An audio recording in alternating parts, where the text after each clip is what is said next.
இப்ப பெரிய புராணத்துல புள்ளிருக்கு வேலூருக்கு வருவதாக உண்டான பகுதியை போன வகுப்புல பார்த்தோம். போற்றிய காதல் பெருக புள்ளிருக்கும் திருவேளூர்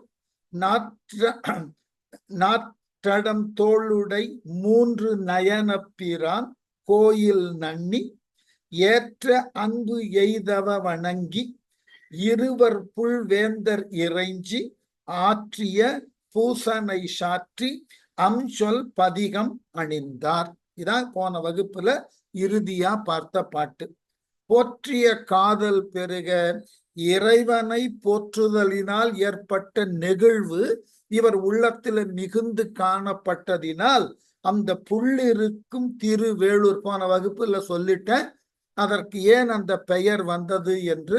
இன்றைக்கும் அது மிகப்பெரிய அளவில் சிறப்பினை கொண்டு இருக்கக்கூடிய ஓர் வழிபாட்டு தலம். போன வகுப்புல அதற்கு எல்லா விளக்கங்களும் சொல்லி ஆயிற்று. ஆகவே அதை தாண்டுறேன் அப்படியே. நாத்தடம் தோளுடை பறந்து பட்ட 4 தோள்களை உடையவர். இந்த குறிப்பெல்லாம் கொஞ்சம் அவரவர் ஆராய்ச்சி நுணுக்கத்தோட பார்த்தால் புரியும். நமக்கு தமிழகத்துல கிடைத்திருக்கக்கூடிய நடராசர் என்று சொல்லக்கூடிய ஆடல் வல்லான் சிலைகளை கால அடிப்படையில எடுத்து பார்த்தீர்கள்னா ஒரு உண்மை புரியும். அதற்கு நம்முடைய நாட்டுல ஒரு நூலே தொகுத்து எழுதப்பட்டிருக்கிறது. ஒன்று ஐக்கனோகிராஃபி ஆஃப் இந்தியான்னு ஒரு நூல் இருக்கு. அதாவது இந்தியாவில் உருவாக்கப்பட்ட அந்த படிமங்கள் அல்லது சிலைகள், செப்பு சிலைகளாகட்டும் கற்சிலைகளாகட்டும், இவைகளை காலம் தோறும் தொகுத்து பதிப்பித்திருக்கக்கூடிய நூல். மற்றொரு புத்தகம் 6 பகுதியாக உருவாக்கப்பட்ட பிரதீம கோஷா, இது 2வது நூல். 3வது நூல் தில்லை ஆடவல்லான் அப்படின்னு தமிழ்ல எழுதப்பட்ட ஒரு நூல். மூன்றுல அந்த பிரதீம கோஷா கிடைக்கல, அது காலத்தால் அழிந்து போயிற்று. அதாவது அதனுடைய எச்சங்கள் சில இடங்கள்ல இருக்கு.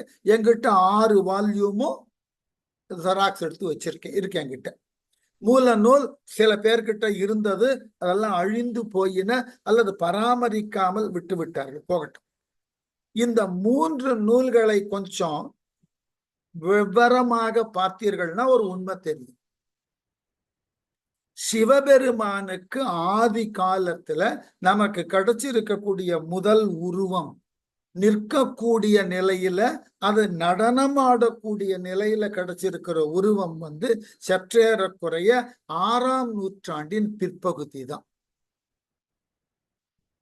உடனே நீங்க சிந்து சமவெளி நாகரீகத்துல பசுமனாம்பதின்னு அவர் உட்கார்ந்த கோலத்துல இருக்கிறார் அப்படி எல்லாம் விவாதம் சொன்னா அது சிவபெருமானா ரிஷப தேவரான்னு இன்னி வரைக்கும் கருத்து வேறுபாடுல போய் கொண்டிருக்கு. விட்டுருவாங்க. நான் நின்ற கோலத்துல நடனம் ஆடுவதாகிய ஒரு பாவனையோட காணப்படக்கூடிய உருவம் கிபி 6ஆம் நூற்றாண்டு, கிபினா காமன் ஏரா 6ஆம் நூற்றாண்டின் பிற்பகுதியில கிடைச்சிருக்கு. அந்த உருவத்தை எல்லா நூலும் பதிப்பித்திருக்கு, போய் பாருங்கள். அந்த சிவபெருமானுக்கு 2 கைதான், சரிங்களா? அந்த சிவபெருமான் காலை இன்றைக்கு இருக்கிற நடராஜர் தூக்கி இருப்பது போல தூக்கி இல்ல, நிலத்திலிருந்து ஒரு 1/2 அடி தூக்கி இருக்கு. அந்த காலுக்கு கீழே முயல கண் கிடையாது,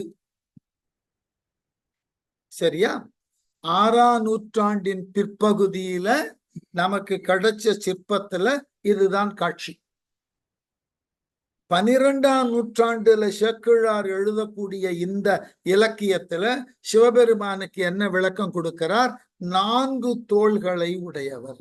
பாருங்க, 4 தடம் தோளுடை, 4 பரந்து பட்ட நீண்ட தோளினை கொண்டவராகிய சிவபெருமான். அப்போ இந்த இடைப்பட்ட 600 ஆண்டு காலத்துல சிவபெருமானுக்கு 2 கைகளுக்கு பதிலாக 4 கைகள் உருவாக்கப்பட்டன. அதற்கு பிறகு யாரேனும் அன்பர்கள் எத்தனை பேர் போய் அனுபவம் இருக்குன்னு எனக்கு தெரியாது. மயிலாடுதுறையிலிருந்து திருவாரூர் செல்லக்கூடிய பாதையில வலது பக்கம் 5வது கிலோமீட்டர்ல வழுவூர் இருக்கிறது. அது அந்த திருவாரூர் சாலையிலிருந்து பார்த்தா அந்த கோவிலினது கோபுரம் தெரியும். நீங்க ஊருக்குள்ள போகணும். அந்த முக்கிய அந்த சாலையிலிருந்து உள்ள இறங்கணும் வழுவூருக்கு. அங்க போய் பார்த்தீர்கள் என்றால் கஜ சம்ஹார மூர்த்தி அங்க இருக்க. அவருக்கு 16 கைகள் ஆச்சுங்களா. அப்போ தொடக்கத்துல 2 கை, நம்முடைய பெரிய புராணத்துல சேக்கிழார் காட்டுவது 4 கை, கஜசம்ஹார மூர்த்தியாக இருக்கக்கூடிய இடத்துல 16 கை. இப்ப இந்த அடிப்படையான வளர்ச்சிய நீங்க முழுமையுமா பார்க்கணும்னாக்க மற்றொரு இடம் இருக்கு. போனீங்கன்னா எல்லா இறைவனையும் அங்க வரிசையா பார்த்துடலாம்.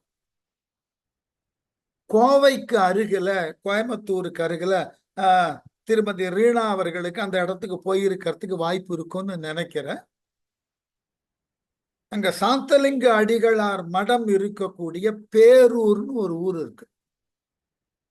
நம்ம மற்றைய சிவன் கோவில்கள்ல நடப்பது போல ஆண்டுதோறும் அங்கும் சிவராத்திரியை ஒட்டி நாட்டிய நிகழ்வுகள்லாம் நடக்கின்றன. அந்த பேரூர்ல போயிட்டு அங்கு இறைவனுக்குன்னு இருக்கக்கூடிய ஒரு மண்டபம் இருக்கு, சபா மண்டபம்னு பேர். மூலவர் சிவலிங்கம் தான். சபா மண்டபம்னு ஒரு இடம் இருக்கு. அந்த கோவிலுக்குள்ள நுழைஞ்சு கருவறைக்கு போறதுக்கு முன்னாடி வலது பக்கம் இருக்கு. இந்த சபா மண்டபம் ரொம்ப அழகாக உருவாக்கி இருக்கிறார்கள், போய் பாருங்க. 16 தூண்கள் இருக்கும். அந்த சபா மண்டபத்தினுடைய கோடியில சுவரை ஒட்டி ஒரு 6 அடிக்கு முன்னாக பெரியதோர் நடராசர் உருவம் இருக்கும். அந்த மண்டபத்தினது கூரையை தாங்கி நிற்கக்கூடிய தூண்கள் 16லும் வெவ்வேறு விதமான சிவபெருமானின் கோலம் இருக்கும். அர்த்தநாரியா, பிக்ஷாடனரா, அதே போல இந்த திரிபுர தகனத்திற்கு உரியவரா, கஜசம்ஹார மூர்த்தியா, புலித்தோலை இடையில் கட்டியதாய், யானை தோலை போர்த்தியவராய், சந்திரசேகரராய், எல்லா கோலத்திலையும் பார்க்கலாம். அதுல என்ன ஒரு வேடிக்கைன்னா, அவ்வாறு காணக்கூடிய கோலத்துல எல்லாம் கைகளை பார்த்தீர்கள்னா தெரியும். 2, 4, 8, 16ன்னு போய்கொண்டு. ஏன் இதை சொல்லுகிறேன்னாக்க, ஒவ்வொரு காலகட்டத்துல இறைவனை முன்னிறுத்துகின்ற பொழுது அவர் பேர் ஆற்றல் உடையவர் என்பதை வழிபடுபவர்கள் ஏற்றுக்கொள்ள வேண்டும் என்பதற்காக மெல்ல மெல்ல அந்த இறை ஆற்றலை கூட்டுவதற்காக நமக்கு இருப்பது போல் இருந்த கைகளில் இருந்து விலகி பலவாகிய கைகளை கொடுத்து இறைவனினுடைய மேலாண்மையை விளக்கினார்கள். ஒன்று. இரண்டாவது, அத்துணை கைகளிலும் இருக்கக்கூடிய கருவிகளை கொஞ்சம் கூர்ந்து பார்க்கணும். வாய்ப்பு இருந்தா அன்பர்கள் சென்று இதெல்லாம் பாருங்கள். அந்த கருவிகள் எல்லாம் நீங்கள் என்ன நினைக்கிறீர்கள்னா, எதிரிகளை அழிப்பதற்காக அவர் கையில கொண்டு இருக்கக்கூடிய ஆயுதம் இல்லை. இப்ப உதாரணம், திரிசூலத்தை ஆயுதம்னு சொல்லலாம். மானை எப்படி ஆயுதம்னு சொல்றது? புலிய எப்படி ஆயுதம்னு சொல்றது? யானை இருக்கு, கையில கயிறு இருக்கு, இவைகளை எல்லாம் எப்படி ஆயுதம்னு சொல்லுவது? அப்பொழுதுதான் என்ன தோன்றுகிறதுன்னா, ஒவ்வொரு காலகட்டத்துல சைவம் தன்னை முன்னிறுத்தி கொள்ள அந்தந்த காலத்துல வழக்கில் இருந்த பல சமயங்களோடு இந்த சைவம் வாதம் செய்து தன்னுடைய உயர்ந்த நிலையை நிலைநிறுத்தி கொண்டது. அப்போ வாதம் செய்து மற்றைய மதங்கள் சைவத்தை காட்டிலும் குறைபாடு உடையது என்ற உடனே அந்த மதத்தினது குறியீடோ சின்னமோ சைவத்தின் குறியீடாக இருந்த சிவபிரானிடம் ஒப்படைக்கப்பட்டது. இது எப்படி பொருந்தும்னு கேட்டாக்க ரொம்ப எளிமையான மேற்கோள். இந்த 4 ஆண்டுகளுக்கு ஒரு முறை நடக்கக்கூடிய ஒலிம்பிக் விழாவை பார்த்திருப்பீர்கள். ஒலிம்பிக்ல இறுதி போட்டி, ஒவ்வொரு விளையாட்டினுக்கும் உண்டான இறுதி போட்டி நடக்கிறது என்றால் அந்த போட்டியில முதல் 2, 3ஆம் தகுதிக்கு உண்டானவர்கள் தேர்ந்தெடுக்கப்படுவார்கள். அதான் பொன் கோல்டு மெடல், வெள்ளி சில்வர் மெடல், அப்புறம் பிரான்ஸ் மெடல் வெண்கலம். அந்த பதக்கம் கொடுக்கக்கூடிய மேடையை கொஞ்சம் பார்த்தீர்கள்னா தெரியும். ஒவ்வொரு போட்டிக்கும் எந்த நாடு முதல் பரிசை பெற்று இருக்கிறதோ அதனினது கொடி உயரமாக பறந்து கொண்டிருக்கும். அந்த 1ஆம் தகுதியில நிக்கிறவர் மிக உயரமான மேடையில இருப்பார். 2ஆம் தகுதியில் இருக்கிறவர் அந்த 1ஆம் தகுதி மேடையை விட கீழே இருப்பார்.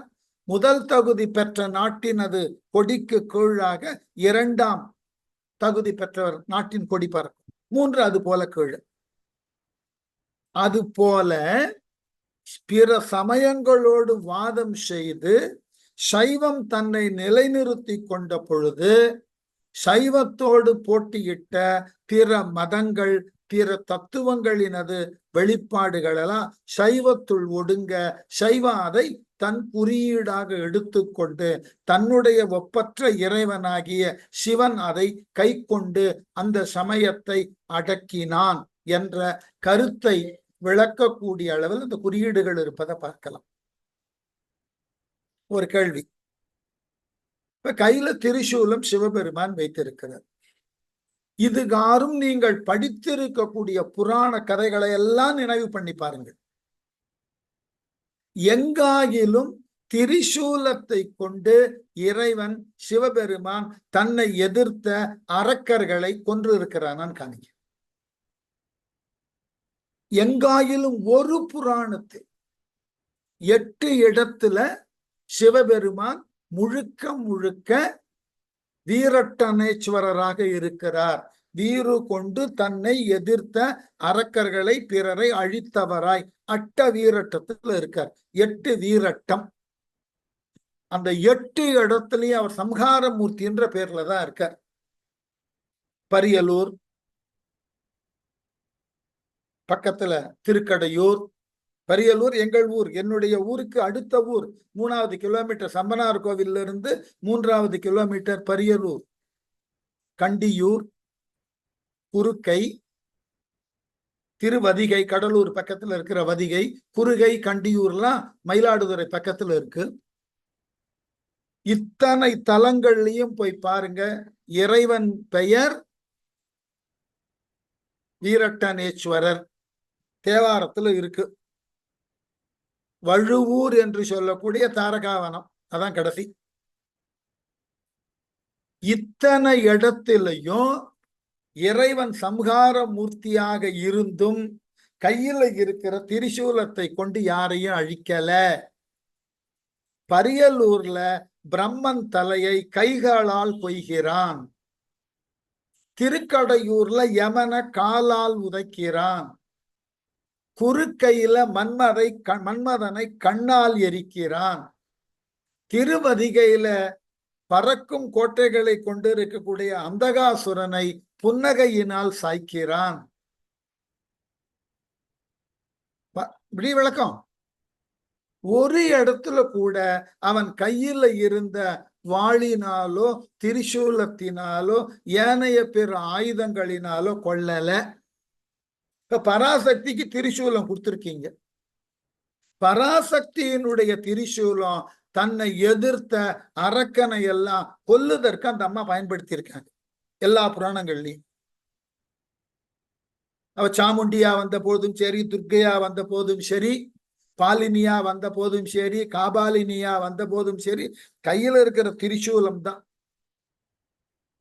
மற்றைய கடவுளருக்கு பாருங்க, நாராயணனுக்கு சக்கரம் கொடுத்திருக்கீங்க, சக்கரத்தால பலர் அழிச்சிருக்க. வில்லு கொடுத்திருக்கீங்க, வில்லினால பல பேரை கொன்று இருக்கிறார். கோமதின்ற ஒரு கதை கொடுத்திருக்கீங்க, கதையால பலரை கொன்று இருக்கிறார். வாள் இருக்கு, அதால வெட்டி இருக்கிறார். முருகனுக்கு அம்பிகை வேல் கொடுத்த வேளாலதான் சூரபத்மனை அழிக்கிறார்.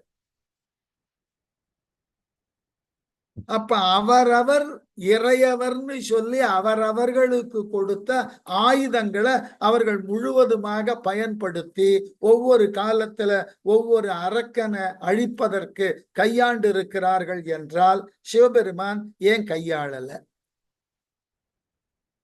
அப்போ அது ஆயுதம் கொல்லுதற்கு உரியதாக கையில இல்லை. இந்த திரிசூலத்தின் மூல வடிவம் எதுன்னா இந்திரனது ஆயுதமாகிய வஜ்ராயுதம். ஒரு காலத்துல இந்திரவாதம்னு ஒரு வாதம் இங்க இருந்தது. இந்திரனை வழிபடுவதற்கு உண்டான முழு முதற் கடவுளாக ஏற்றுக்கொண்ட வாதம். அதன் குறியீடு இந்திரன் கையில இருந்த வஜ்ராயுதம். அந்த வஜ்ராயுதம் நாளடைவுல உருமாறி திரிசூலமா கைக்கு போச்சு. சிவபெருமான் கையில இருக்கிற நெருப்பு வேதவாதத்தின் குறியீடு. வேதம்னா வேள்விதான்.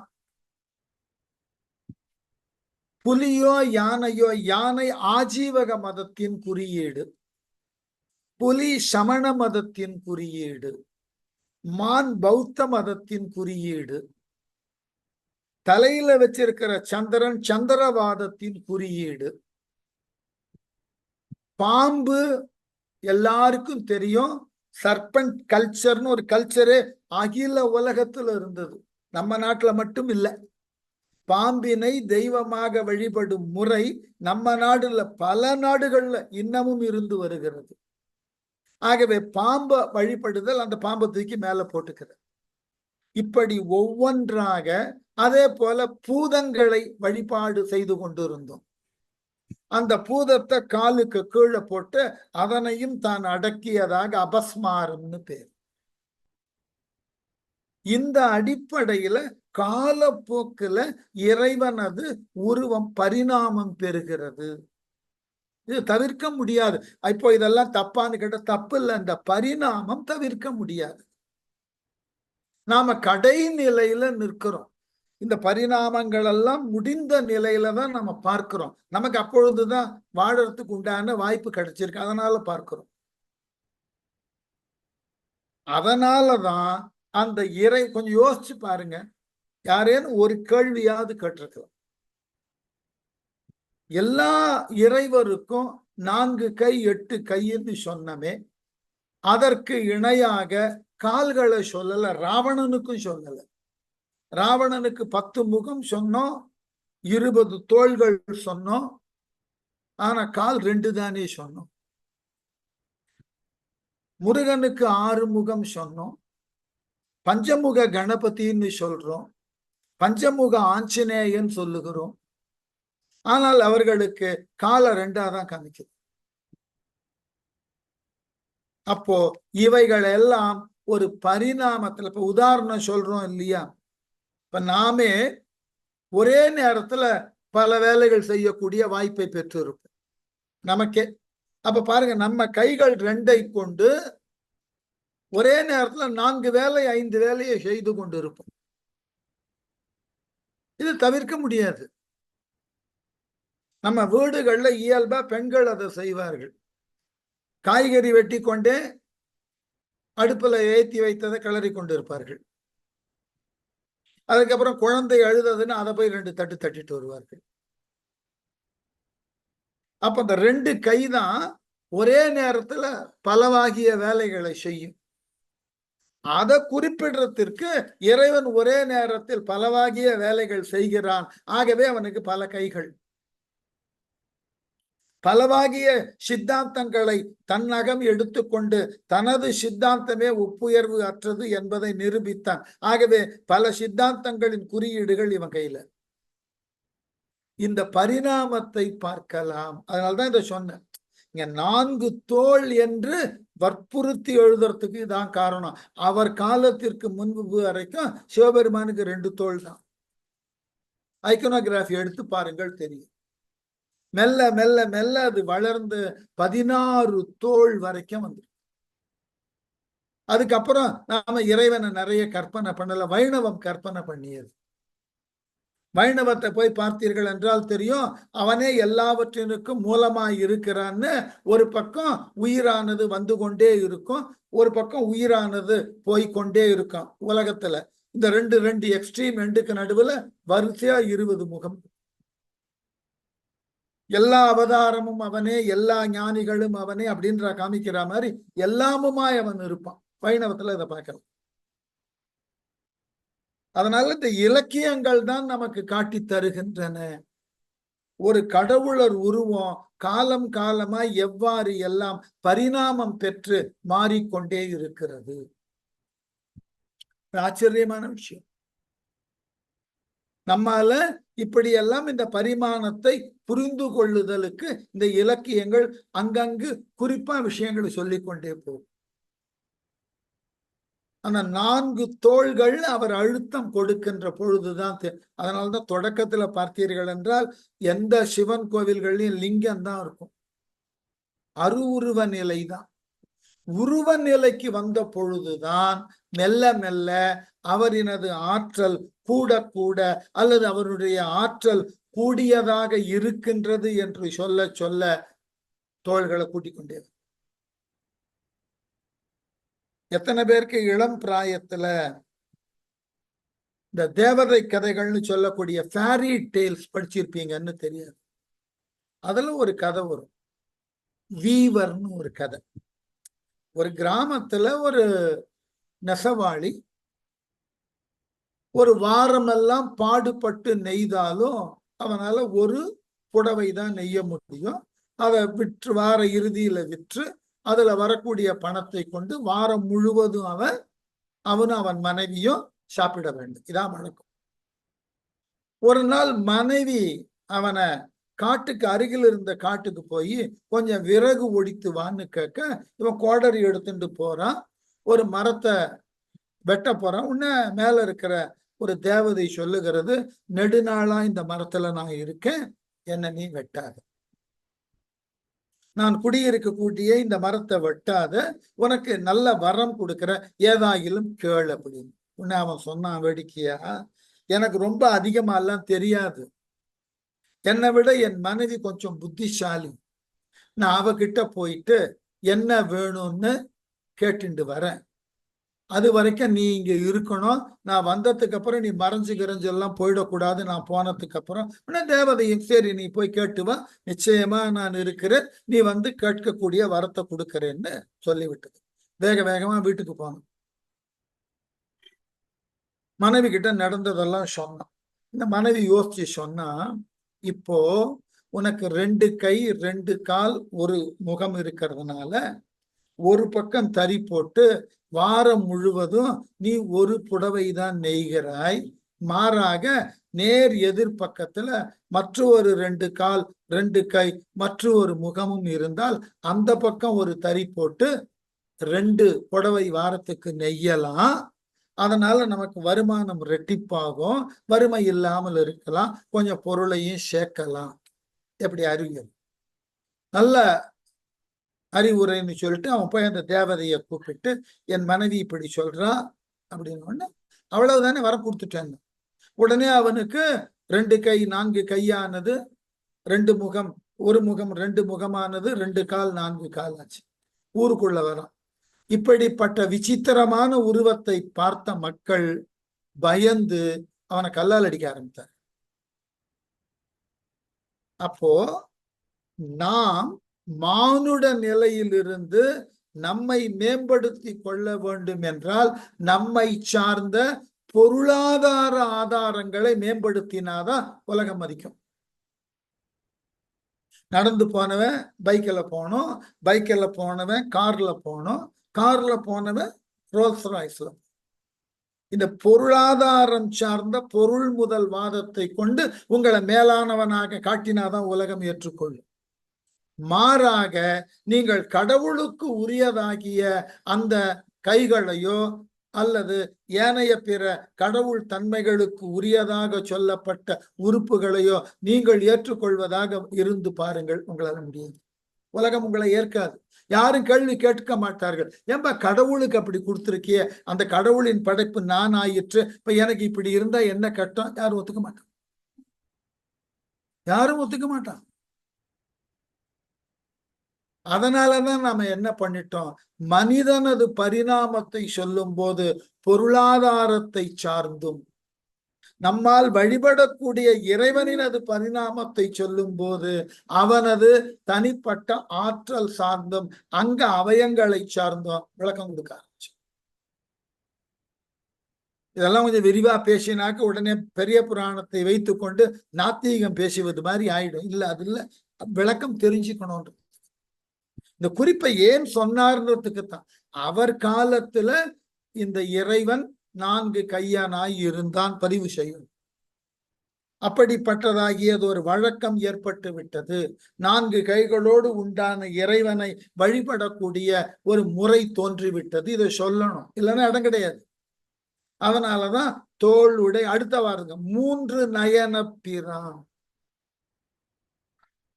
இந்த 3வது கண்ணுன்றது அவனினுடைய ஆழ் சிந்தனையில் வெளிப்பட்ட தீர்வு, அவ்வளவுதான். 2 கண்ணு உலகியலை பார்க்கும், இவைகளை பார்த்து இவைகளை ஒன்றிணைத்து சிந்தித்து அதன் மூலமாக விடை தேடும் கண்ணுக்கு பேரு 3வது கண். ஆகவே 3 நயன பிரான் கோயில் நன்னி. அந்த கோவிலாகிய புள்ளிருக்கு வேலூரில் இறைவன் குடிகொண்டு இருக்கக்கூடிய கோவிலுக்கு சென்று ஏற்ற அன்பு எய்த வணங்கி, அந்த அன்பினை மிகுதியாக கொண்டு அந்த இறைவனை அன்பு பொருந்தி பலகாலும் வணங்கி, இருவர் புல்வேந்தர், ஏற்கனவே சொன்ன புல்வேந்தர் சம்பாதியும் ஜடாயுவும் மோட்சம் பெற்ற ஸ்தலம். இன்னும் நிறைய பேர் அந்த இடத்துல மோட்சம் பெற்று இருக்கிறார்கள். மற்றொருவர் யாருன்னு சொன்னாக்க தெய்வலோக மருத்துவராக இருந்த தன்வந்திரி. போய் பார்க்கலாம் அந்த கோவில்ல, அதுக்குன்னு ஒரு இடமே வைத்திருப்பார்கள். இறைஞ்சி ஆற்றிய பூசனை சாற்றி அங்கு நடக்கக்கூடிய வழிபாட்டு முறைகளை எடுத்து சொல்லி அரும் சொல் பதிகம் அணிந்தார். அரிய சொற்களாலான ஒரு பதிகத்தை அங்கு பாடினார். அதுதான் கள்ளார்ந்த என தொடங்கும் ஸ்ரீகாமர பண்ணில் அமைந்த பதிகம். அந்த புல் என்றதுக்கு சம்பாதின்னு ஒரு பொருள், புல் என்றால் பறவைன்னு பொருள். இருக்கு வேலூர்னாக்க அங்க பறவைகளின் ஒலியானது ரிக்வேதத்தை உச்சரிப்போ போல இருக்கும்னு. இன்னொன்னு வேள் அப்படின்னா முருகன்னு ஒண்ணு பெயர், இருக்குன்னா மறைகள். ஆகவே பறவையாகிய ஜடாயு சம்பாதி, முருகனாகிய முத்துக்குமார சுவாமி, வேதங்கள் 4 இவை அனைத்தும் வழிபட்ட இடம். ஆகவே புள்ளிருக்கு வேலூர் அப்படின்னு பெயர் சொல்லுகிறார்கள். அடுத்த பாட்டு, நீடு திரு நின்றியூரின் நிமலர்த்தம் நீழ்கழல் ஏத்தி கூடிய காதலில் போற்றி கும்பிட்டு வண்தமிழ் கூறி நாடு சீர் நீடூர் வணங்கி நம்பர் திரு புன்கூர் நன்னி ஆடிய பாதம் இறைஞ்சி அருந்தமிழ் பாடி அமர்ந்தார். நீடு திரு நின்றியூர். நின்றியூர் என்பது மற்றொரு தலம். அந்த நின்றியூர்ல இறைவன் நின்ற கோலத்துல இருக்க, அந்த இறைவனினுடைய பெருமைகளை நின்றியூரில், ஏன்னா இறைவன் சிவபெருமான ஒண்ணு லிங்கமா பார்க்கலாம், இல்லைன்னா நடராசர் கோலத்துல பார்க்கலாம். இங்கு இயல்பாக நின்று இருக்கக்கூடிய கோலம். நிமலர்த்தம் குற்றங்களுக்கு எல்லாம் அப்பாற்பட்டவன். நிர்மலர் நிமலர், மலங்களே இல்லாதவன், எந்த விதமான குறைகளும் இல்லாதவனாகிய அந்த இறைவனின் நீழ்கழல் ஏத்தி அவரினுடைய திருவடிகளை, கழலணிந்த திருவடிகளை போற்றி புகழ்ந்து கூடிய காதலில் அந்த இறைவன் மாட்டு கொண்ட அன்பினால் போற்றி, இறைவனை போற்றி கும்பிட்டு வணங்கி வண்டமிழ் கூறி, நல்ல வளமையான தமிழிலே அந்த இறைவனையும் பாடி, திரு நின்ற ஊரில் பாடின பதிகம் சூலம் படை என்று தொடங்கும் நட்டப்பாடை பண். அதனால நாடு சீர் நீடூர் வணங்கி, இதெல்லாம் இன்னைக்கும் அந்த தலங்கள் இருக்கு. நீடூர்ல போனீங்கன்னா ஒரு மிகச்சிறந்த அராபிக் கல்லூரி இருக்கு, போய் பார்க்கலாம். நீடூர் வணங்கி நம்பர் திரு புன்கூர். இந்த புன்கூர் ஞாபகம் இருக்கணும், இந்த இடத்துலதான் நந்தனார் வழிபட்ட பொழுது இறைவன் தன் முன்னிருந்த நந்தியை விலகி இருக்க சொன்னார். சற்றே விலகியிரும் பிள்ளாய்ன்னு அது புன்கூர் தலம். நந்தனாரால் வழிபட்ட தலம். நந்தனார் ஏற்கனவே படிச்சுட்டு வந்துட்டோம், அதனால புன்கூர்னு அந்த இடம் ஞாபகத்துக்கு வரணும். புன்கூர் நன்னி ஆடிய பாதம் இறங்கி, திருப்புன்கூர்ல நடன கோலத்துள் இருக்கக்கூடிய இறைவனது ஆடிய பாதத்தை வணங்கி வழிபட்டு அருந்தமிழ் பாடி அமர்ந்தார். அந்த ஊர்ல திருப்புன்கூர்ல என்ன பாடினாராம்? முந்தி நின்ற என தொடங்கும் தக்கராக பண்ணில் அமைந்த பதிகம் பாடினார். ஆகவே இவ்வாறு இந்தந்த ஊர்களை எல்லாம் கடந்து அந்தந்த ஊர்களுக்கு உரிய பதிகங்களை பாடி, நின்றியூரிலும் திரு நின்ற ஊரிலும், திரு நின்ற ஊர் 2 ஊர், அங்க ஒண்ணு இருக்கு, ஒண்ணு சென்னைக்கு அருகில இருக்கு, மற்றொன்று திருப்புன்கூர். இந்த 3 தலங்களில் உள்ள இறைவனை பாடினார், பரவினார். அடுத்த ஊருக்கு போறார். அங்கு நின்று ஏகி அப்பாங்கில் அரணார் மகிழ் கோயிலான எங்கனும் சென்று பணிந்தே ஏத்தி இமவான் மடந்தை பங்கர் உரை பழ மன்னி படிக்க, மன்னி படிக்கரைன்னு ஊர் பேரு, சேர்த்து படிச்சாதான் தெரியும். பழமன்னி படிக்கரை கோயில் வணங்கி தங்கு தமிழ் மாலை சாத்தி திருக்குறுகை பதி சார்ந்தார். திருக்குறுகைன்னு அடுத்த ஊர். அங்கு நின்று ஏகி எங்க? திருப்புன்கூரிலே இறைவனை பாடி பரவி அந்த ஊரை விட்டு விலகி அப்பாங்கில் அந்த ஊருக்கு அருகில் இருக்கக்கூடிய ஏனைய பிற சிவத்தலங்களான அரணார் மகிழ் கோவில், ஏனைய பிற சிவத்தலங்கள்ல சிவன் மகிழ்வோடு இருந்து அருள் பாலிக்கக்கூடிய தலங்களான எங்கனும் சென்று பணிந்து, எங்கெல்லாம் சிவன் கோவில் இருந்ததோ அங்கெல்லாம் போய் வழிபாடு செய்தார். பல பேர்லாம் தெரியல. ஏத்தி இமவான் மடந்தை, இமவான் மடந்தை, இமவான்னா யாருன்னா பார்வதியினுடைய தந்தையாகிய இமவான் பர்வதராஜன். அவனது மடந்தை பார்வதி பங்கர் உரை, தன் பக்கத்திலே தன் உடலிலே ஒரு பாதியை எடுத்துக்கொண்டு வாழ்பவளாகிய பார்வதியோடு சேர்ந்து இருக்கக்கூடிய பழ மன்னி படிக்கரை கோயில் வணங்கி, மன்னிப்படிக்கரைன்ற கோவிலை சென்று வணங்கி தங்கு தமிழ் மாலை சார்த்தி, அங்கு என்றும் புகழுக்கு உரிய தமிழினால் இறைவனை புகழ்ந்து பாடி திருக்குறுக்கை பதி சார்ந்தார். திருக்குறுக்கைக்கு போய் சேர்ந்தார். குறுக்கையை பத்தி அப்புறம் விளக்கம் சொல்றேன். முதல்ல இந்த பாட்டுல அரணார் மகிழ் கோயிலான எங்கனும் சென்றுன்னு பக்கத்துல இருக்கக்கூடிய பல கோவிலுக்கு போனார்னு சொன்னார் இல்லையா? அந்த அருகில் இருக்கக்கூடிய கோவில்கள் திருக்குறக்கான்னு ஒரு கோவில். அப்புறம் அந்த இடத்துல திருக்குறக்குக்கால அப்பர் பாடின பதிகம் கிடைச்சிருக்கு, இவர் பாடின பதிகம் கிடைக்கல. அப்புறம் திருப்பழ மன்னி படிக்கரையில இவர் பாடின பாட்டு கிடைக்கல. அதே போல திருக்குறுக்கை பதியில சேருகிறார். இந்த திருக்குறுக்கைன்றது மயிலாடுதுறைக்கு அருகில ஒரு 8வது கிலோமீட்டர்ல இருக்கு. அதாவது நீங்க சீர்காழியிலிருந்து மயிலாடுதுறை வரக்கூடிய பகுதியில காவிரி ஆற்றின் வடகரையில இருக்கக்கூடிய ஒரு அழகான ஊர்.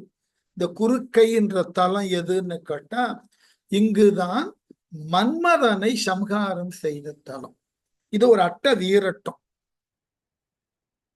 அந்த குறுக்கையில இன்னமும் என்ன நம்பிக்கைன்னா, அந்த கோவிலை சார்ந்த குளத்துல நீங்கள் மூழ்கி கீழே போயிட்டு மணலை எடுத்து அல்லது மண்ணை எடுத்துட்டு வந்தா அது மண்ணா வராது, சாம்பலாக வரும். திருநீர் தான் அந்த குளம் கீழாக இருக்கிறது என்பது நம்பிக்கை.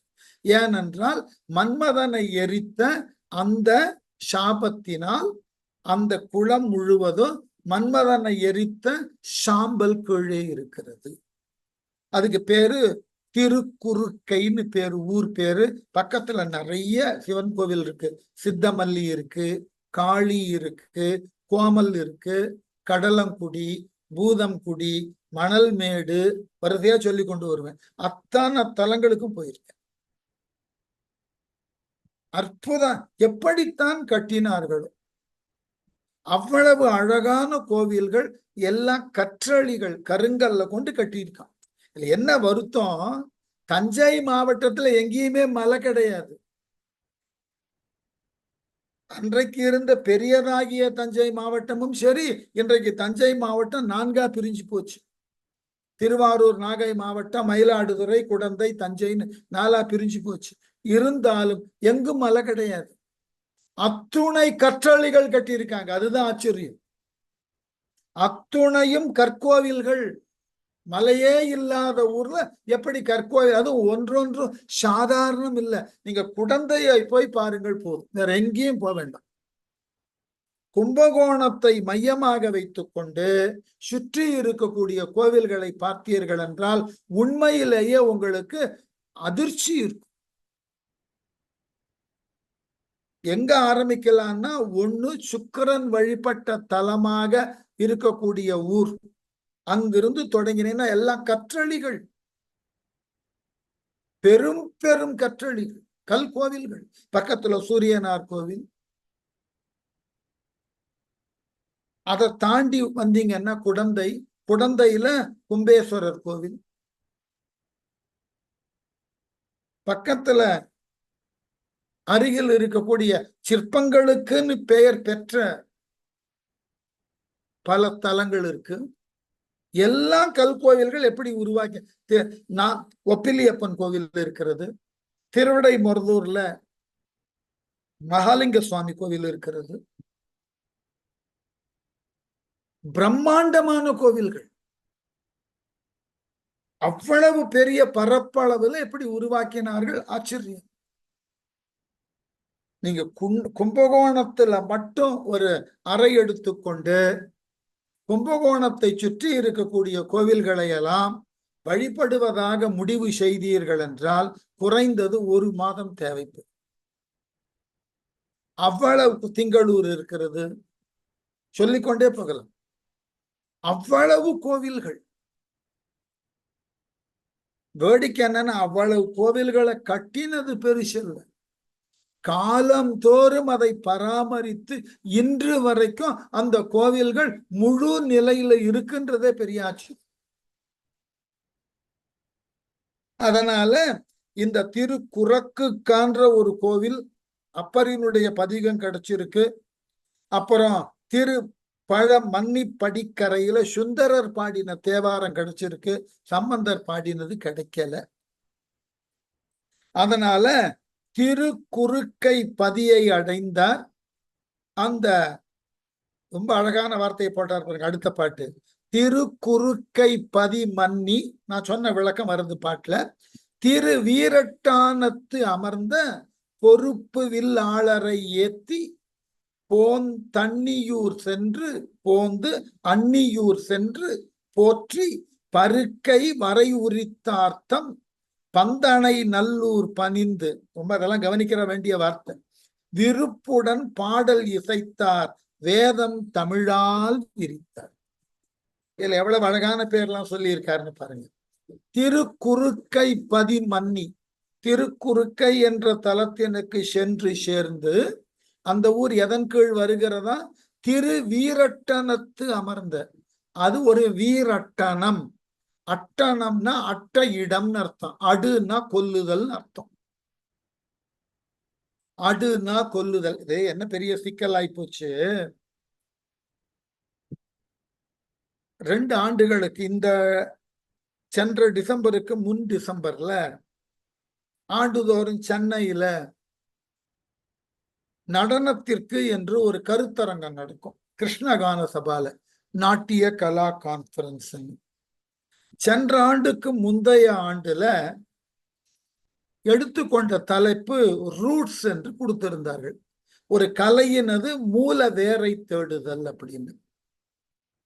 அவர்களது பொல்லாத நேரமோ அல்லது என்னுடைய நல்ல நேரமோ அந்த கான்ஃபரன்ஸினுடைய தொடக்க நாள்ல, தொடக்க விழா முடிஞ்ச உடனே என்னதான் முதல்ல ஒரு லெக்சர் டெமான்ஸ்ட்ரேஷன் செய்ய சொல்லி பணித்திருந்தார். இப்ப நான் என்ன சொன்னேன், ஆடல் என்பது நீங்கள் நினைக்கிறது போல நடனம் இல்லைன்னு தொடங்கினேன். அதுவே எல்லாருக்கும் பெரிய அதிர்ச்சி. அப்புறம் நான் விளக்கம் சொன்னேன், அடு என்றால் ஒருவனை கொல்லுதல், அடுதல் என்றால் கொல்லுதல். அடு என்கின்ற கொல்லுதல் தொழிலை செய்பவன் அதனால் பெற்ற வெற்றி அது ஆடு என்று மாறியது. தமிழ்ல ஆடுனா வெற்றி. அந்த வெற்றிக்கு உரிய செயலை செய்த ஆண்மகனுக்கு பேரு ஆடவன். ஆடு அவன், வெற்றிக்கு உரியவன். அப்போ ஆடல் என்றால் போர்க்களத்துல எதிரியை கொன்று ஆடுதலுக்கு பேரு, கொன்று குதித்தலுக்கு பேரு ஆடல்னு பேரு. அதனாலதான் சிவனை ஆடல் வல்லான்னு சொன்னோம். அவன் ஆடின ஆடல் எல்லாமே எதிரிகளை கொல்லுதற்குத்தான். அதோட மட்டும் இல்லாம இறையவர்கள் ஆடின 11 ஆடல்னு சொல்றோம். 11 ஆடலும் போர்க்களத்துலதான் ஆடப்பட்டு இருக்கிறது என்று சிலப்பதிகாரம் சொல்லுகிறது. அதனாலதான் சிவபெருமான் 8 இடத்துல அரக்கர்களை அழிப்பதற்கு அட்ட வீரட்டம்னு பேரு. அட்டன்னா கொன்றன்னு அர்த்தம், 8ன்னு அர்த்தம் இல்லை. அடு அட்ட, அட்டான் அப்படின்னா கொன்றான். வீரட்டம், வீறு கொண்டு எதிரிகளை கோபத்தோடு அழித்த தலம். இதெல்லாம் சொல்லி முடிச்சாச்சு. அதற்கு உண்டான பாடல்களை எல்லாம் எடுத்து இசை வடிவம் கொடுத்து முறையாக நடன வடிவமாக்கம் செய்து அபூர்வா ஜெயராமன் ஒரு டான்சர் தான் ஆடினார்கள். எல்லாம் முடிஞ்சது. இதை பற்றி கட்டுரைகள்லாம் பல பத்திரிகைகள் எல்லாம் எழுதப்பட்டு விட்டன. இறுதியில கிடைச்ச கருத்து என்னன்னாக்க, இவரால் சொல்லப்படக்கூடியன எல்லாம் ஏற்றுக்கொள்வது போலதான் இருக்கிறது. ஆனால் எல்லாவற்றினுக்கும் இவர் ஏன் ஒரு முரண்பட்டதையே எடுத்து முன்வைக்கிறார், கான்ட்ராவர்சி எடுத்து நான் பேசுறேன். நான் சிரித்து கொண்டே சொன்னேன், நீங்கள் தவறுதலாக புரிந்து கொண்டதை நீங்கள் தவறுதலாக புரிந்து கொண்டிருக்கிறீர்கள்னு நான் சொல்லினால் நான் கான்ட்ராவர்சி ஆயிடுறேன். ஆனா உண்மையான கான்ட்ராவர்சி நீங்க தான் பண்ணிக்கிட்டு இருக்கீங்க, நான் பண்ணல. உண்மையான கான்ட்ராவர்சியை நீங்க தான் பண்ணுகிறீர்கள். ஆடலினது தோற்றம், அதனது அடிவேர் இங்கிருந்து தான் தொடங்குகிறது என்று எதிரி ஆதி மனிதன் விலங்கினை வேட்டையாடி மகிழ்ந்தான். அப்புறம் தனக்கு போட்டியாக வந்தவைகளை அழித்து மகிழ்ந்தான். இனக்குழுவாக இருந்த பொழுது தன் இனக்குழுவினுக்கு எதிராக வந்த விலங்குகளை மற்றைய இனக்குழுவை அழித்தான். இப்படியாக மெல்ல இன்றைக்கு வரைக்கும் நாம் என்ன பண்ணி கொண்டு இருக்கிறோம் யோசித்து பாருங்கள். இன்றைக்கு வரைக்கும் நாம் நாடு பாதுகாப்பானதாக இல்லை. ஏன் பாரதி பாடணும் வீரத்திலே தீரத்திலே, ஏன் பாடணும்? இதுதான் ஒரு நாட்டின் அடிப்படை. இந்த நாட்டின் அது மூலம் அது கொண்டிருக்கக்கூடிய படையும் அந்த படையினை கொண்டு அண்டை நாடுகளை அச்சுறுத்துதலும் தான். இல்ல நமக்கு எதுக்கு? நம்ம நாட்டினுடைய மொத்த வருவாயில கிட்டத்தட்ட 50 விழுக்காட்டுக்கு மேல ஏன் இராணுவத்துக்கு செலவு பண்ணணும்? அந்த பணத்தை கொண்டு போய் ஆக்கப்பூர்வமான செலவு செய்யலாம் இல்ல? பசி இல்லாமல் நாட்டை உருவாக்கலாம். ஏன் செய்யறது இல்லை?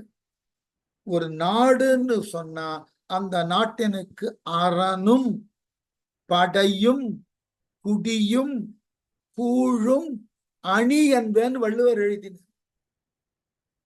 அணி என்ப இந்நாட்டிற்கு இவ்5ன்னு எழுதினார். அதனால நம்ம முன்னோர்கள் ரொம்ப யோசித்து தான் வைத்திருக்கிறான். ஆகவேதான் இறைவனாக இருந்தாலும் அவன் எதனை சாதிக்கிறான் என்றால் அவனால் நிறுவப்பட்ட மதம் அல்லது அவனை முழுமுதற் கடவுளாக ஏற்றுக்கொண்ட மதம், அந்த மதத்தினுக்கு எதிராக யாரேனும் செயல்பட்டால் அவர்களை தண்டிப்பதற்கும் முடிந்தால் கண்டிப்பதற்கும் இறுதியில் அழிப்பதற்குமாக அவன் ஆயுதம் எடுக்க வேண்டிய தேவை ஏற்படுகிறது. இதை நீங்க ஏற்றுக்கொண்டே ஆக வேண்டும். அதுதான் அட்டவீரட்டத்தினுடைய தாத்பரியம். ஆகவேதான் திருவீரட்டானத்து அமர்ந்த பொறுப்பு வில்லாளரை, பொறுப்புன்னா மலையை வில்லாக வளைத்தவராகிய மேருமலையை வில்லாக வளைத்தவனாகிய சிவபெருமானை ஏத்தி புகழ்ந்து பாராட்டி போந்து அந்த ஊரை விட்டு போய் அன்னியூர் சென்று, பக்கத்துல அன்னியூர் என்ற ஒரு கோவிலுக்கு சென்று அங்கு இறைவனை வழிபட்டு ஏத்தி போந்து அன்னியூர் சென்று போற்றி பருக்கை வரை உரித்தார். பருத்த கையாகிய துதிக்கையை கொண்டுள்ள யானையினது தோலை உரித்தவராகிய வரை உரித்தார். தம் பந்தானை நல்லூர் பணிந்து பந்தனை நல்லூருக்கு போனார். இது பந்தநல்லூர்னு இன்னைக்கு மாத்திட்டோம், மன்னிக்கணும். பழைய அழகான இலக்கிய பெயர் பந்தனை நல்லூர். திரு பந்தனை நல்லூருக்கு சென்று, நடன உலகத்தில் இருக்கிறவர்களுக்கெல்லாம் தெரியும், அது ஒரு அழகான பாணி, பந்தனை நல்லூர் பாணி. அதில் வந்த மிகச்சிறந்த ஆசான் தான் மீனாட்சி சுந்தரம் பிள்ளை. அவரினுடைய பங்களிப்பினால் உருவானதுதான் கலாக்ஷேத்ரா என்று சொல்லக்கூடிய சென்னையினது அல்லது இந்திய துணை கண்டத்தினுடைய சிறந்த ஒரு நாட்டிய பள்ளி, கல்லூரி, எதுவாக வேண்டுமானாலும் வைத்துக் கொள்ளுங்கள். அதுதான் அந்த பந்தனை நல்லூர் பணிந்து விருப்புடன் பாடல் இசைத்தார். விருப்பத்தோடு அங்குள்ள இறைவனை புகழ்ந்து பாடி வேதம் தமிழால் விரித்தார். வேதத்தை தமிழிலே பாடியவராகிய சம்பந்தர் இந்த பந்தனை நல்லூரிலும் அன்னியூரிலும் இறைவனை புகழ்ந்தார். அன்னியூரில் பாடின பதிகம் மன்னி ஊர் இறை என தொடங்கும் குறிஞ்சி பண்ணில் அமைந்த பதிகம். பந்தனை நல்லூரில் அருளிய பதிகம் முன்னர் 250வது பாடலையே சொல்லிவிட்டார். அந்த பகுதியை பார்க்கணும். 250வது பாடலுக்கு போனீங்கன்னாக்க அந்த பந்தனை நல்லூர் பாட்டு இருக்கு. என்னன்னாக்க பந்தநல்லூர் பணிந்து பாடின்னு சொன்னதுனால அங்கு பதிகமாலை என்ன பாடினார்ன்றதுக்கு அங்க குறிப்பு வந்து கொடுத்துட்டார். பந்தனை நல்லூரில் பாடியது இடறினார் கூற்றை என்று சொல்லக்கூடிய பாட்டு என்ற தொடங்கும் புறநீர்மை பண்ணில் அமைந்த பாட்டு. அதனால முன்னாடியே சொல்லிட்டதுனால திருப்பி அதை இங்க நினைவுபடுத்துறார், அவ்வளவுதான். ஆகவே பதிகங்கள் பாடி பந்தநல்லூரை விட்டு கடந்து அப்பதி போற்றி அகழ்வார் அரணார் திருமணஞ்சேரி செப்பரும் சீர் தொண்டரோடும் சென்று தொழுது இசை பாடி எப்பொருளும் தரும் ஈசர் எதிர்கொள் பாடி பதி எய்தி ஒப்பில் பதிகங்கள் பாடி ஓங்கு வேள்வி குடி உற்றார். ஒரு டூரிஸ்ட் கைடு மாதிரி சொல்லிக்கொண்டே போறார் பாருங்க. அப்பதி போற்றி பந்தனை நல்லூரை போற்றி அடுத்து என்ன செய்தார்? அகழ்வார் அந்த ஊரை விட்டு விலகி அரணார் திருமணம் சேரி இறைவன் திருமண கோலத்தோடு காட்சி அளிக்கக்கூடிய திருமணம் சேரின்ற தலத்துக்கு போனார். இன்னைக்கும் நம்பிக்கை, திருமணம் ஆகாதவர்கள் திருமணம் சேரி சென்று இறைவனை வழிபட்டால் இறைவனுடைய அருளால திருமணம் ஆகும் என்ற நம்பிக்கை உலவி வருகிறது.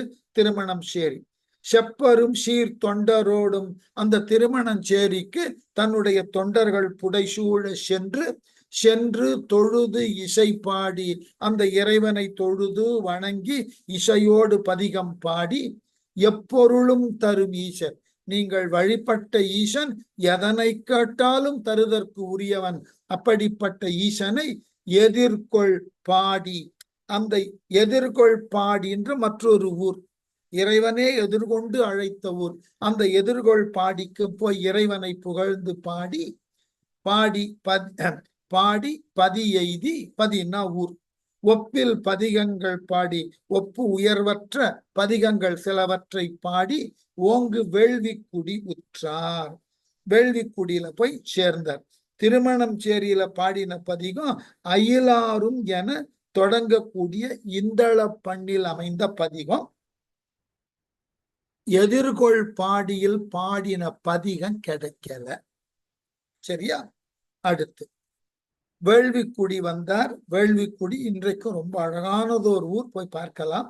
செழும் திரு வேள்விக்குடியில் திகழ் மணவாளர் நற்கோலம் பொழிந்த புனர்பொன்னி மேவும் புனித துருத்தி இரவில் தழும்பிய தன்மையும் கூட தந்தமிழ் மாலையிற்பாடி கொழுந்து வெண்திங்கள் அணிந்தார் கோடிக்காவிற் சென்று அடைந்தார். கோடிக்கான்றது திருக்கோடிக்கா. இசை உலகத்துல இருக்கிறவங்களுக்கு எல்லாம் தெரியும், திருக்கோடிக்கால மிகப்பெரிய இசைமானர்கள் இருந்த ஊர். செழுந்திரு வேள்விக்குடியில், அந்த சிவபெருமான் குடிகொண்டு இருக்கக்கூடிய வேள்விக்குடியில மணவாள திருக்கோலத்தில், திருமண கோலத்தில் இருக்கார் வேள்விக்குடியில. அந்த திகழ் மணவாள நற்கோலம், உமையவளோடு கூடி திருமண கோலத்துல காட்சி அளிக்கிறார். அந்த கோலம் பொழிந்த புனர்பொன்னி மேவு. பொன்னின்னா காவிரி, காவிரியினது நீர் பெருக்கினால் சிறப்புடையதாக இருக்கக்கூடிய ஊராகிய திருத்துருத்தியில் பகலில் காண காட்டி. திருத்துருத்தியில பகல் நேரத்துல காட்சி கொடுத்தாராம் இறைவன். இரவில் வேள்விக்குடியில் அக்கோலத்துடனே எழுந்தருளிய தன்மை. ஆகவே 2 இடத்துலயும் இறைவன் திருமண கோலத்துல இருக்கான். பகல் நேரத்துல மணவாள நல்லூர்லயும் துருத்தியில இரவிலும் திருமண கோலத்தை காட்டக்கூடியவனாக இருக்கிறான். அப்படிப்பட்ட அந்த இறைவனை தந்தமிழ் மாலையில் பாடி, மிகச்சிறந்த தமிழ் மாலையினால் பாடி கொழுந்து வெண் திங்கள் அணிந்தார். பிறைச்சந்திரனை தலையில் அணிந்தவராகிய சிவபெருமானை கோடிக்காவில் சென்று அடைந்தார். திருக்கோடிக்கா என்ற திருப்பதிக்கு சென்று சேர்ந்தார். திருத்துருத்தியையும் திருவேள்விக்குடியையும் இணைத்து ஒரே பதிகத்தை பாடியிருக்கிறார். காரணம் என்னன்னா, இறைவன் உமையம்மையாருக்கு பகலில் திருத்துருத்தியிலும் இரவில் திருவேள்விக்குடியிலுமாக வீற்றிருந்து காட்சி கொடுத்து அருளியதால 2 ஊருக்கும் பொதுவா பதிகம் பாடினார். அந்த பதிகம் ஓங்கி மேல் உழி தரு என தொடங்கும் சாதாரி பண்ணில் அமைந்த அழகான பாட்டு. இந்த பாட்டை மேற்கோளா காமிச்சிருக்கார். ஓங்கி மேல் உழி தரு ஒலி புனல் கங்கையை ஒரு சடை மேல் தாங்கினார் இடுபலி தலை கலனா கொண்ட தம்மடிகள் பாங்கினால் உமையொடு பகலிடம் புகலிடம் பைம்பொழில் சூழ் வீங்கு நீர் துருத்தியார் இரவிடத்து உறைவார் வேள்விக்குடியே. என்ன அழகு பாருங்க! இந்த ஒரு பாட்டிலேயே பகல்ல பைம்பொழில் சூழக்கூடிய அந்த ஊராகிய துருத்தியிலும் இரவு நேரத்துல வேள்விக்குடியிலும் உமையம்மையோடு காட்சி அளித்தார்னு அழகா பாடியிருக்க. இப்படிப்பட்ட அந்த தலங்களை தொடர்ந்து கோடிக்காவினுக்கு வந்து சேருகிறார். கோடிக்காவிலிருந்து அவர் மேலும் பயணப்பட்டதை அடுத்த வகுப்புல ஆரம்பிக்கலாம். கோடிக்கா இன்றைக்கும் இசைவாணர் மரபுக்கு ஒரு சான்றாக இருக்கக்கூடிய மிக பெரியதோர் ஊர். நினைவில் கொள்ளுங்கள். மீதி அடுத்த வகுப்பில் தொடரும்.